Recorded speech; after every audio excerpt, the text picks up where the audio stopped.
Ёсць такія моманты ў жыцці, калі адчуваеш, што ты ніколі не пераадолееш. Што яны заўсёды застануцца ў тваёй жыцці, і гэта сітуацыя будзе пастаянна паўтарацца. І гэта будзе прыносіць табе пастаянны боль. Вось, у такой сітуацыі апынулася мая новая вучаніца. Яе бацькі звярнуліся да мяне з просьбай пацягнуць адзнакі і выйсці на тот узровень, што калі англійская ўжо стане часткай будучага для дзіцяці. Што адбывалася ў іх? Я зараз зачытаю водгук мамы. Тут яна ўспамінала, што было да таго, як мы вырашылі гэтую праблему. Больш за ўсё турбавала, што англійская стала крыніцай пастаяннага стрэсу для дзіцяці і для ўсёй сям'і. Хатнія заданні суправаджаліся слязьмі, крыкамі і пачуццём бяссілля. А упэўненасць дачкі ў сабе імкліва падала. Пра што тут размова? У школе заняткі праходзілі ў такім лайтовым рэжыме. Дзеці слухалі аўдыё, глядзелі мульцікі, а потым кантрольная. І па кантрольнай усім адзінкі. Не ведаю, як усім, але маёй вучаніцы была адзінка. Бацькі ў шоку. Пачынаюць вучыць. Разам з дзіцём. Крыкі, слёзы, стрэс. Ненавідзяць уже ўсе гэтую англійскую мову. Выходзяць на 6. 6 – гэта самая вялікая адзнака. Але такой цэной, што ўсё, дзіцё больш не можа займацца дамашнімі заданнямі, яго трысе, яно, калі памятае, што трэба ісці ў школу на англійскую, яго стрэс, асабліва перад кантрольнай. І бацькі прымаюць рашэнне знайсці чалавека, які дапаможа вырашыць сітуацыю. Яны звярнуліся да мяне, і як я вырашала гэту задачу. Спачатку я паглядзела на кропку А. Гэта адзнакі, які падручнік, колькі лексікі трэба вывучыць, якія дэдлайны. Аказалася, што у нас 40 слоў, дэдлайн 1 тыдзень, і дзіцё проста не разумее, як вучыць словы, а бацькі не могуць яму дапамагчы. Што мы зрабілі? Я патлумачыла дзіцяці, што трэба запамінаць менавіта не ўсё слова, а менавіта твои памылкі, якія былі зроблены ў дыктоўцы. І калі пішаш наступны раз, ты проста успамінаеш адну букву, дзе яе трэба пераправерыць.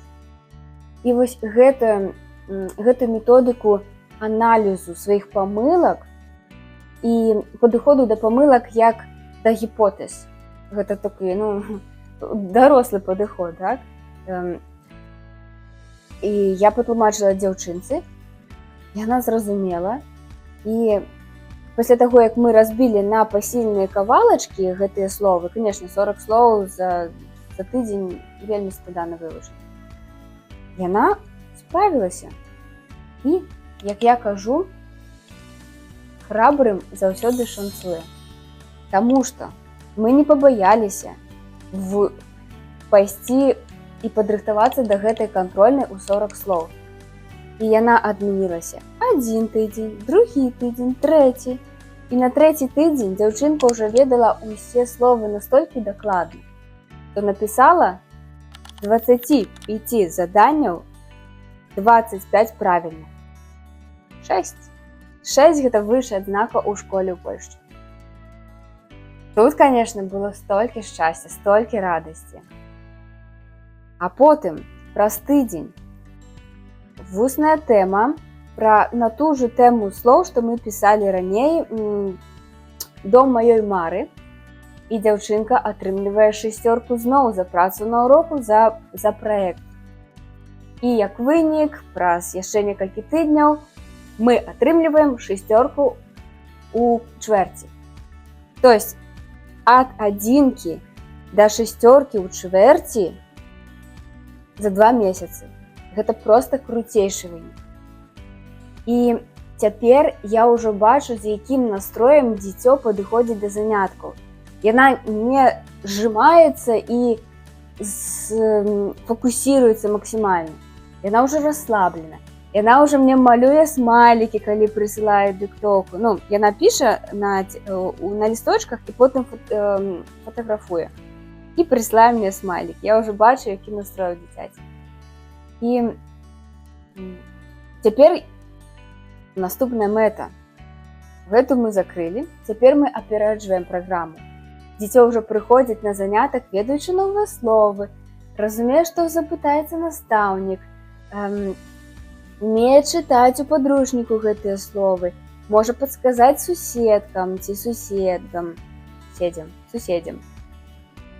І гэта зусім іншая энергетыка. Гэта іншая энергетыка, то есть было 2 месяцы таму было поўнае пачуццё бяссілля, і праз 2 месяцы, праз канкрэтныя крокі, дакладныя крокі, вось такі результат. І скончыць гэта відэо я хачу словамі мамы. Мне вельмі ценныя водгукі бацькоў, таму што з дзіцём я бачусь кожны дзень, ну не кожны, 2 разы на тыдзень. І я бачу яго прагрэс, я бачу яго эмацыйны стан. А бацькі застаюцца заўсёды за кадрам, і мне вельмі важна, калі яны пішуць фідбэкі. Вось што напісала мама. Як змянілася стаўленне дзіцяці да англійскай мовы падчас заняткаў. Англійская перастала быць пакараннем. Паступова сышоў страх памылак. І з'явіўся спакой і цікавасць. Да, я ўжо адчуваю гэты азарт, калі я ёй дыктую слова, а она піша яшчэ 3, якія яна запомніла, ну, у радочак. Ведаеце, калі пішаце ўсе па парадку, вы ўжо ведаеце, што наступнае, якое слово наступнае будзе.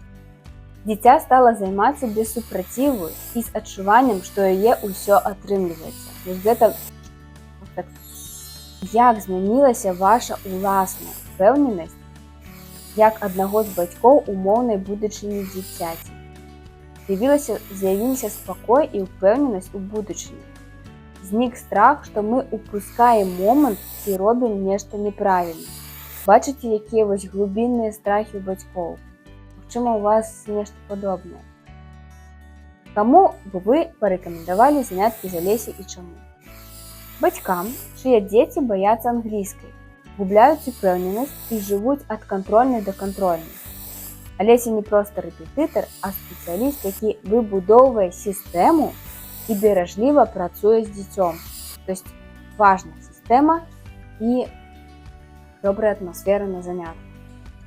І апошняе, чым я скончу гэта відэо.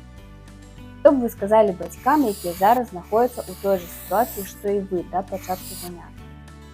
Не цягніце і не вінавайце сябе і дзіцяці.